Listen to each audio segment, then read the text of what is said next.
नमस्कार दोस्तों, MDU official YouTube channel पर आप सभी का स्वागत है। तो दोस्तों, आज की इस वीडियो में हम बात करने वाले हैं आपके बीए डिस्टेंस के थर्ड सेमेस्टर के कुछ इम्पोर्टेंट क्वेश्चंस के बारे में।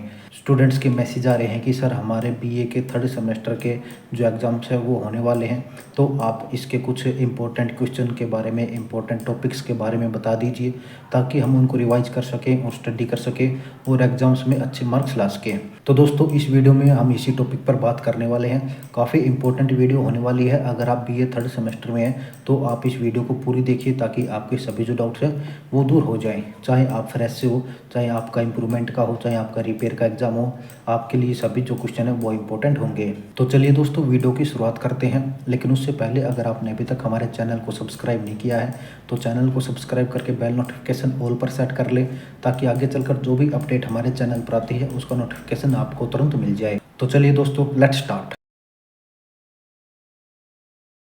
तो यहाँ पर सबसे पहले हम इंग्लिश के बारे में बात कर लेते हैं। Section 1 literature and language.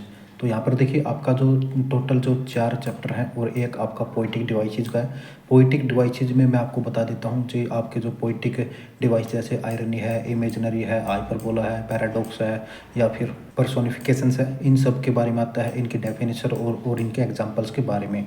यहाँ पर अगर चैप्टर्स की बात करते हैं तो आप पहले 2 चैप्टर्स कर सकते हैं, ये काफ़ी इंपॉर्टेंट है, द एनवे द बाई पासा और द स्वांगसोंग बाई एंटन चिको।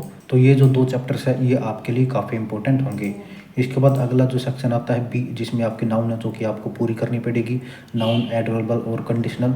इसके बाद अगला है आपका सेक्शन सी, जिसमें पहला टॉपिक है ट्रांसलेशन। आपको इंग्लिश में एक पैराग्राफ दिया जाएगा जिसको हिंदी में कन्वर्ट करना है और एक डायलॉग राइटिंग है जिसमें आपको डायलॉग्स लिखना है, यानी कि एक स्टोरी टाइप आपको लिखनी पड़ेगी। ये पूरा आपका इंग्लिश का सिलेबस रहेगा।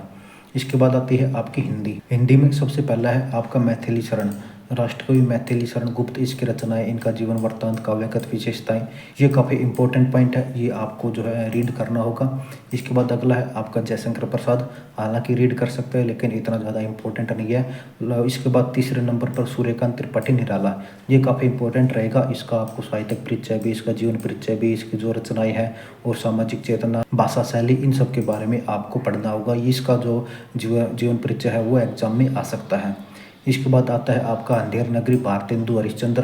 तो यहाँ पर आपको सबसे पहले हरिश्चंद्र का जीवन परिचय रीड करना होगा। इसके अलावा अंधेर नगरी जो रचना है इसमें पात्र योजना किस तरह से है, साथ ही महंत का जो चरित्र चित्रण है वो क्या है, और दोस्तों अंधेर नगरी में जिस राजा के बारे में बात बताई गई, चौपड़ राजा, उसका चरित्र चित्रण कीजिए। ये सभी जो क्वेश्चन है ये काफ़ी इंपॉर्टेंट है और आपके जो एग्जाम्स है उनमें भी आ सकते हैं। इसके अलावा अगला है आपका जहाज का पंछी, इलाचंद्र जोशी। तो यहाँ पर सबसे इम्पोर्टेंट पॉइंट है इसका उपन्यास का उद्देश्य, यानी कि ये जो उपन्यास है इसका उद्देश्य क्या है, इस उपन्यास में किन किन समस्याओं का जिक्र किया गया है। ये क्वेश्चन नंबर 3 है जो काफ़ी इंपॉर्टेंट रहेगा और आपको रीड करना है। इसके अलावा आपकी जो पॉलिटिकल साइंस है इसकी अगर हम बात करते हैं तो सबसे पहला ही क्वेश्चन है आपका भारतीय संविधान के विभिन्न स्रोतों की विवेचना कीजिए, यानी कि इंडियन कॉन्स्टिट्यूशन के जो विभिन्न स्रोत हैं उन सब के बारे में आपको डिस्कस करना है। इसके अलावा एक क्वेश्चन और भी इंपॉर्टेंट, भारतीय संविधान की प्रस्तावना यानी कि प्रेम्बल ऑफ इंडियन कॉन्स्टिट्यूशन, इसकी मुख्य विशेषताओं और इसके जो मुख्य लक्षण है उनके बारे में। इसके बाद अगला आता है आपका भारतीय संविधान की मुख्य विशेषताएं और आपके मौलिक अधिकार और दोस्तों मौलिक कर्तव्य। मौलिक अधिकार और मौलिक कर्तव्य क्या है, कौन कौन से इनके पॉइंट्स बनते हैं, इनका महत्व क्या है, इन सब के बारे में। एक क्वेश्चन है आपका राजनीति के निर्देशक सिद्धांतों का वर्गीकरण कीजिए। ये दोस्तों काफ़ी इंपॉर्टेंट है, अगर आप एग्जाम्स की तैयारी कर रहे हैं तो ये क्वेश्चन आपको रीड करना ही करना है।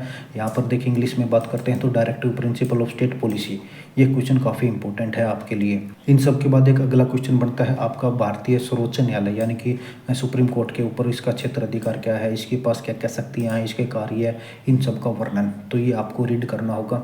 इसके अलावा एक क्वेश्चन और बनता है आपका भारतीय दलीय व्यवस्था यानी कि इंडियन पार्टी सिस्टम, इनके प्रमुख विशेषताएं, इनके स्वरूप, इन सब के बारे में। इसके बाद बात करते हैं आपके पब्लिक एडमिनिस्ट्रेशन की। तो पब्लिक एडमिनिस्ट्रेशन में पहला जो है आपका भारतीय प्रशासन की विशेषताएं, यानी कि भारतीय प्रशासन की विशेषताएं क्या है, इसका प्रकृति, इसका स्वरूप, इन सब के बारे में। साथ ही राष्ट्रपति, प्रधानमंत्री, राज्यपाल और मुख्यमंत्री, इन सब का चयन कैसे होता है, चुनाव कैसे होते हैं, इनके पास क्या क्या शक्तियाँ होती है, इनके क्या क्या कार्य होते हैं, ये सभी आपको करने होंगे।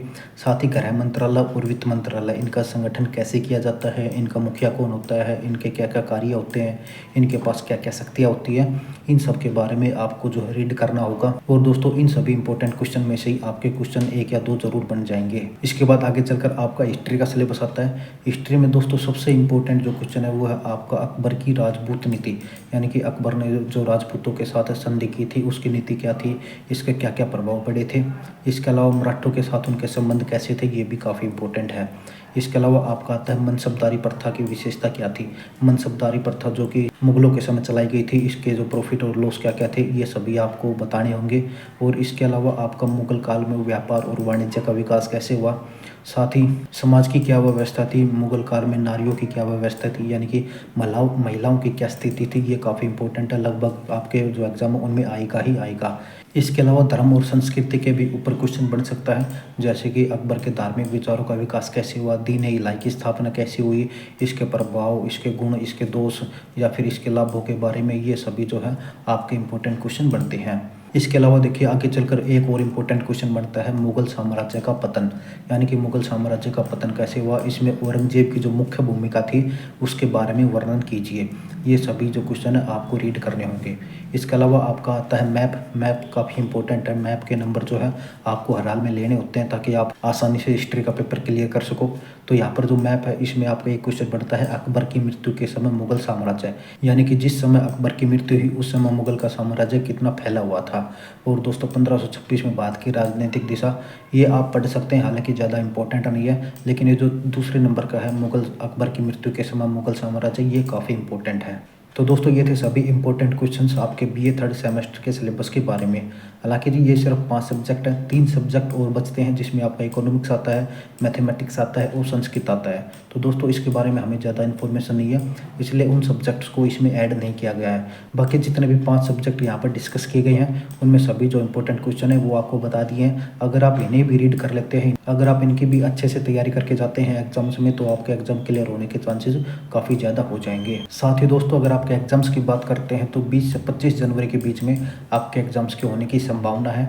बहुत जल्दी आपकी डेट शीट आ सकती है और आपके जो एडमिट कार्ड्स है वो भी जारी हो सकते हैं। बुक्स के बारे में बात करते हैं तो आप एमडीयू यूनिवर्सिटी की जो ऑफिशियल वेबसाइट है यहाँ से अपनी बुक्स डाउनलोड कर सकते हैं, या फिर एमडीयू डिस्टेंस के डिपार्टमेंट में जाकर भी आप अपनी बुक्स को ला सकते हैं। तो दोस्तों ये थी आज की पूरी वीडियो। इस वीडियो में हमने बात की है आपके थर्ड सेमेस्टर के इंपॉर्टेंट क्वेश्चंस के बारे में, आपकी बुक्स के बारे में, आपके एग्जाम्स के बारे में। आई होप कि आपके सभी जो डाउट्स है वो दूर हो गए हैं। लेकिन दोस्तों अगर अभी भी आपको कोई डाउट है तो आप हमें कमेंट बॉक्स में लिख सकते हैं, या फिर दोस्तों सोशल मीडिया पर जैसे कि व्हाट्सएप पर या फिर इंस्टाग्राम पर डीएम कर सकते हैं, वहाँ पर भी आपको सेटिस्फाइड आंसर दिए जाएंगे।